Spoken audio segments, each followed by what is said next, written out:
Assalamualaikum warahmatullahi wabarakatuh. Sebelumnya izin memperkenalkan diri, nama saya Asri Presdanti. Saya mahasiswa UIN Raden Intan Lampung, jurusan Bimbingan dan Konseling Pendidikan Islam.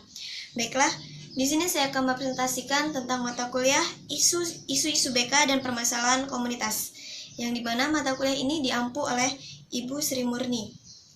Dalam sesi kali ini saya akan membahas materi tentang isu etis dan hukum. Di sini terdapat 2 poin yang akan kita bahas. Yang pertama, isu privasi dengan perangkat telekomunikasi. Yang kedua, isu dan masalah terkait HIV atau AIDS. Yang pertama, isu privasi dengan perangkat telekomunikasi. Sebagaimana kita ketahui bersama bahwa perkembangan teknologi dan informasi sekarang ini berjalan dengan cepat.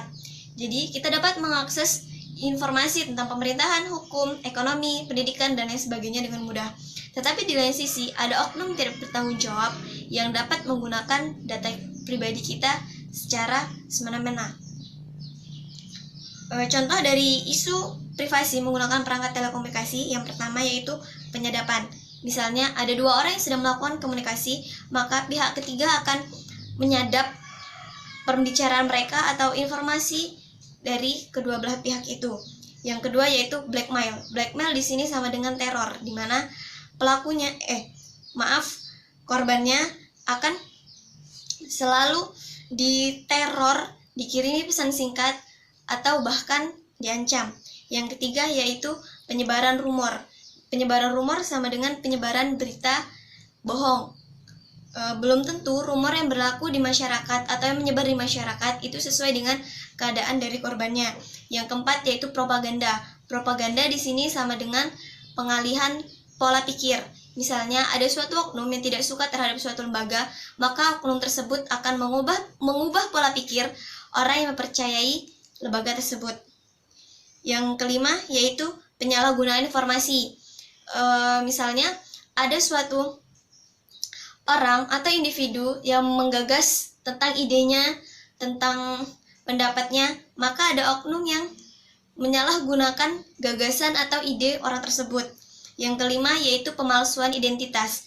Karena perkembangan teknologi dan internet yang sangat pesat, kita dapat mencari identitas seseorang, tetapi banyak oknum yang menggunakan identitas palsu terhadap diri mereka. Yang ketujuh yaitu fitnah. Fitnah di sini sama seperti penyebaran berita bohong. Jadi korbannya itu dikabarkan dengan kondisi yang terbalik pada saat itu. Yang ke-8 yaitu persekusi. Persekusi itu sama halnya dengan main hakim sendiri. Kode etik yang dapat dipakai untuk menjaga konsistensi perusahaan dan organisasi dalam melindungi privasi. Jadi, suatu perusahaan atau organisasi itu wajib melindungi privasi karyawannya. Yang pertama, bertanggung jawab terhadap semua informasi perseorangan yang mereka miliki. Yang kedua, mengetahui tujuan pengumpulan pemrosesan informasi tersebut. Yang ketiga, pengumpulan informasi dengan sepengetahuan dan izin pemiliknya. Yang keempat, membatasi kuantitas informasi sejumlah yang diperlukan dalam melaksanakan tujuan. Yang kelima, menghindari pemakaian informasi yang menyimpang dengan tujuan sebenarnya. Yang keenam, menyimpan informasi dalam jangka waktu yang ditentukan berdasarkan kebutuhan mencapai tujuan.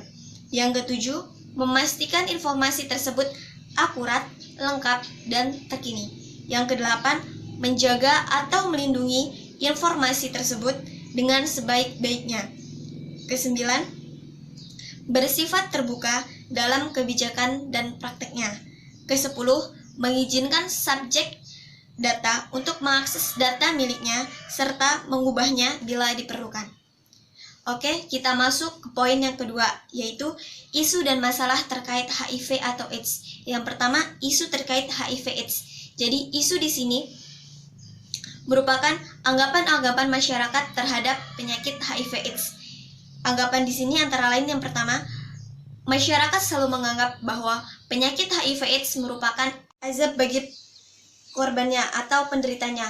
Kenapa? Karena penderita HIV/AIDS itu biasanya mereka yang melakukan pergaulan bebas, minum minuman keras, atau memakai narkoba. Lalu isu yang kedua yaitu penderita HIV/AIDS memiliki badan yang kurus dan muka yang kusam. Jadi sebenarnya menurut kesehatan, penderita HIV/AIDS itu belum tentu memiliki badan yang kurus. Lalu kita masuk ke masalah terkait HIV atau AIDS.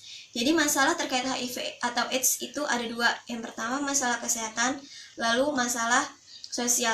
Kenapa masalah sosial termasuk dalam kaitannya penderita HIV atau AIDS? Jadi penderita HIV atau AIDS itu mereka dikucilkan oleh masyarakat sekitarnya atau tidak diterima lagi oleh lingkungannya. Lalu apa yang harus kita lakukan apabila orang terdekat kita menderita HIV atau AIDS? Yang pertama, kita kenali penyakitnya. Mengapa demikian? Karena dengan mengenali penyakit, kita berarti bisa mengenali cara penularannya ataupun cara pencegahannya.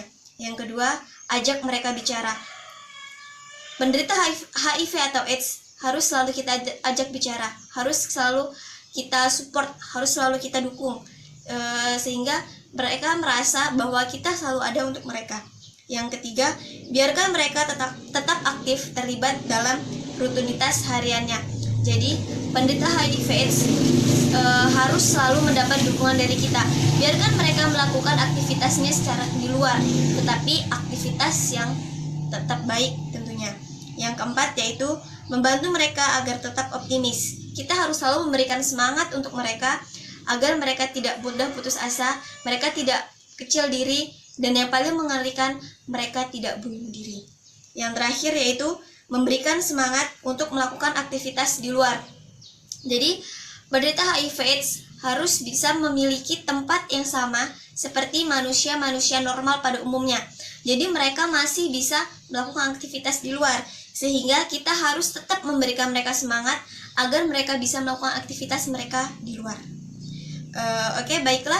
Sekian yang bisa saya presentasikan. Apabila terdapat kekurangan, saya mohon maaf. Saya akhiri. Wassalamualaikum warahmatullahi wabarakatuh.